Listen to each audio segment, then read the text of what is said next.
So you meet someone new, Right. and it just feels like, oh, well, like you've hit the absolute jackpot. They Mhm. seem to finish your sentences.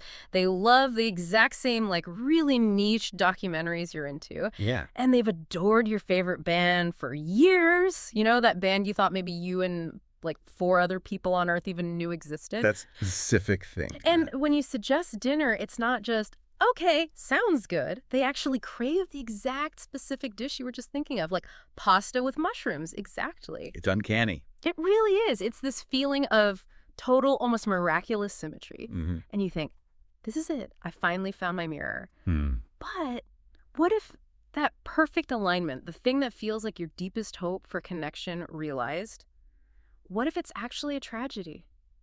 Okay. What if that perfect mirror is reflecting something that isn't quite real, something driven by a fear, Mm. a really deep and heartbreaking fear that could actually destroy the connection it seems to be building? That's a powerful thought. That's really what we're diving into today. We're unpacking the psychology of the people pleaser within a romantic relationship. It's this personality type that feels like destiny, but, Yeah. well, it operates from a place of intense hidden terror. Right. And this is where the real emotional crisis can set in, because we're not just talking about, small compromises, which movie tonight, that kind of thing. Yeah, much deeper. Exactly. We're looking at a fundamental confusion where you, the partner, eventually just lose the ability to tell. Yeah. Okay, where does their genuine taste end, and where does this desperate, almost shape-shifting agreement begin? It creates this fog. A total fog of agreement, yeah. And it basically starves the relationship of real authenticity. Let's stay with that early stage for just a second, though, because it is incredibly powerful. That initial high, it's almost addictive, isn't it? Oh, absolutely. Everything about them just seems perfectly tuned in to all your little preferences, your tastes. And it is profoundly thrilling. Because it taps into this really deep, maybe even secret human desire. We often say we appreciate differences, right? Yeah, opposites attract and all that. We pay lip service to it. But deep down, I think what many of us truly crave is confirmation, validation. Okay. So when you find this seemingly perfect mirroring, it doesn't just feel convenient, it feels, well, deeply validating. It feels like it fulfills our most profound hope that someone, finally, agrees with us completely on everything that matters to us. Like finding a reflection of your own soul, almost. It confirms your way of seeing things is okay. Exactly. Correct, even. But as we know, I mean, perfect symmetry like that, it rarely lasts in real human relationships. The simpler but also more complicated truth of who they really are, it's bound to come out eventually. It always does. And it often starts with these small, sometimes strange inconsistencies. The cracks, yeah. They're subtle at first. You might just find little bits of evidence of some secret behavior. Maybe you bought them an item of clothing you both seem to love in the shop. Right. You were so excited about it. Yeah, only to find out a week later they secretly swapped it for something totally different. They might even admit, oh, I never really like it, even though they seemed so enthusiastic before. Or maybe you had a big falling out with someone you both know, a mutual acquaintance. And your partner assured you completely that they shared your feelings, your distaste for this person. Mm-hmm. Total solidarity. Then you stumble across an email chain or maybe just a calendar entry showing they secretly had lunch with that exact person yesterday. Ouch. That stings. Right. Or maybe you see their browser history and it reveals all this intense research into a career ambition or some life goal they explicitly denied having when you were talking about your shared future. These little lies, these acts of secretiveness, Mhm. they start to paint a picture of a completely different person operating just beneath that surface of constant agreement. Okay, but if I found those things out, my first reaction wouldn't be, oh, what a poignant tragedy. It would be irritation, annoyance. Sure. I'd be tempted to just call them out and you're being deceitful, Yeah. maybe even manipulative. I mean, they are lying, aren't they? And that's the completely natural, understandable reaction. Irritation, maybe even anger. Mm-hmm. But this analysis, it really pushes us to look a bit deeper. Okay. Because the driving force here usually isn't malice. It's not about wanting to trick you, necessarily. We're dealing with the people pleaser. And that's a personality type driven, fundamentally, by a morbid, deep-seated fear. They're often a genuinely harried soul inside. So what's the root of that fear then? Where does it come from? Well, the core tragedy really is that the people pleaser is just horribly afraid, terrified of rejection usually. Okay. And this isn't some mechanism they consciously chose. It almost always has an origin story rooted way back in their past, often in childhood. Some experience or pattern in their history taught them a harsh lesson, Which, that they could never, ever be forgiven for speaking their true mind, that honesty, their authentic self, would lead to punishment or exile or the withdrawal of love. wow. So their childhood was basically like a training program in emotional risk management. Honesty was dangerous. That's a really good way to put it, yeah. Their early environment became a lesson, a harsh one, in the vital importance of shape-shifting. How so? Well, think about it. If their caregivers, or maybe early important relationships, offered only conditional love, the message was, we love you if you agree with us, or if you make us happy, if you don't cause trouble. Right. Love with strings attached. Exactly.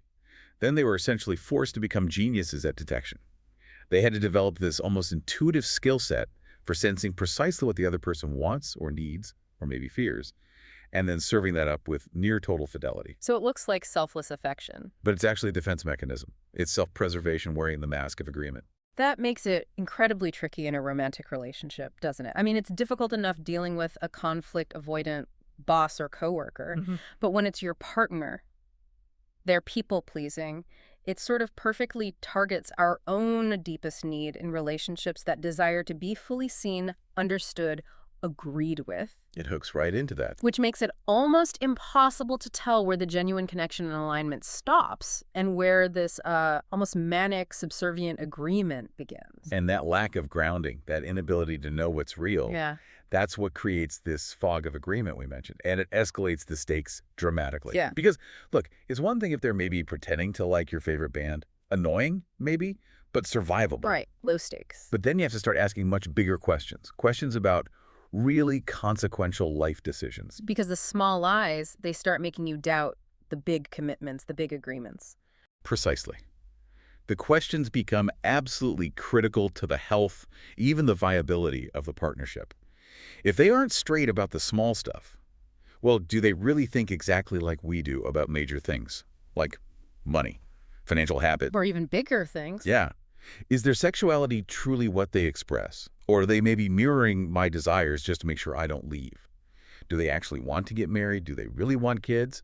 Or are they just agreeing to my ambitious life plan because they're terrified of the conflict that saying no would unleash? It's like you realize you might not be partnered with a real, authentic person anymore. But partnered with a phantom, a construct built mostly from your own desires and expectations. The relationship suddenly has no solid foundation because it's built on assumptions, not truth. Okay, so the obvious solution, at least theoretically, seems to be that we as the partner have to somehow gently, repeatedly demonstrate the sheer acceptability of their true self. Their real tastes, their real friendships, their actual career goals. We need to teach them, basically through consistent positive experience, that disagreement doesn't equal annihilation. That is absolutely the goal. That's the ideal path. Yeah. But, and this is the critical point where we often fail, Okay. when we stumble upon their secretiveness, the swaps clothes, the secret lunch meeting, what do we usually do? We get mad. Exactly. We do precisely the opposite of what's actually helpful. We feel betrayed. Naturally, we get angry. We might lose our temper over these seemingly small lies, and we lash out. And in doing that, we just confirm their deepest, darkest fear. You got it. We reinforce the very lesson they learned way back when, that honesty never pays. That the only solution is to just lie better next time to avoid that explosion. Precisely. Our reaction, while totally understandable emotionally, just locks them right back into that cage of inauthenticity. It reinforces the pattern. So we need a different approach entirely. We really do. We have to find a way to show them consistently that a clash in views, a disagreement, can be survivable, maybe even eventually humorous. But how do you do that? How do you maintain that kind of grace when you feel genuinely hurt, or maybe even a little mocked by the deception?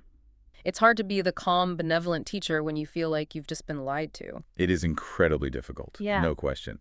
And it requires a really high degree of emotional maturity from the partner. But honestly, it's likely the only path forward if the relationship is to become authentic. Okay. We have to try to treat their shape-shifting not as a personal attack, not as a moral failing against us, but more like a symptom of their past trauma. Right. See it for what it is. Yeah.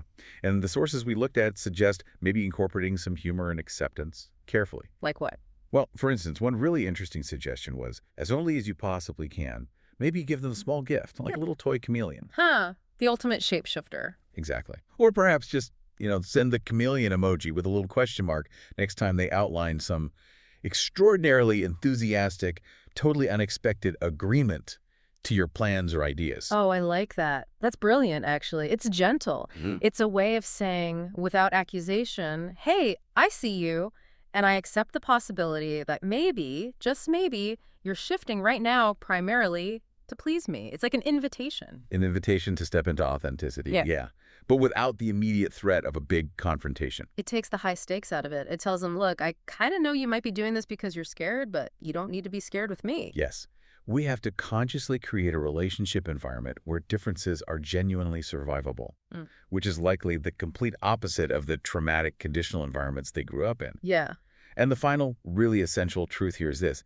In a genuinely loving, secure relationship, Hmm. an argument is invariably better than a lie. Because the lie, it preserves this false, hollow kind of peace, right? But it ultimately destroys any potential for real intimacy. Correct. Whereas an argument, even though it's uncomfortable, maybe even painful sometimes, it's actually the sound of two authentic people stress testing the strength of their bond, seeing if it holds. That's the absolute core of it. Yeah. The deepest connection isn't found in perfect constant harmony. It's found in that safe, permission-giving space where you can actually disagree. Tree love provides the emotional safety that their past just didn't offer. Exactly. Allowing the people pleaser, maybe for the first time, to finally, carefully begin to drop that exhausting mask. Which really leads us to a crucial question for you, the listener, to carry forward from this dive. Mhm. If disagreement is actually a sign of a functioning, honest relationship, if a conflict is just a test that a strong bond can safely survive, how often are you truly inviting and then safely surviving conflict in your own life? That's a deep question. And conversely, too, what hidden weight might you be carrying by not speaking your own mind?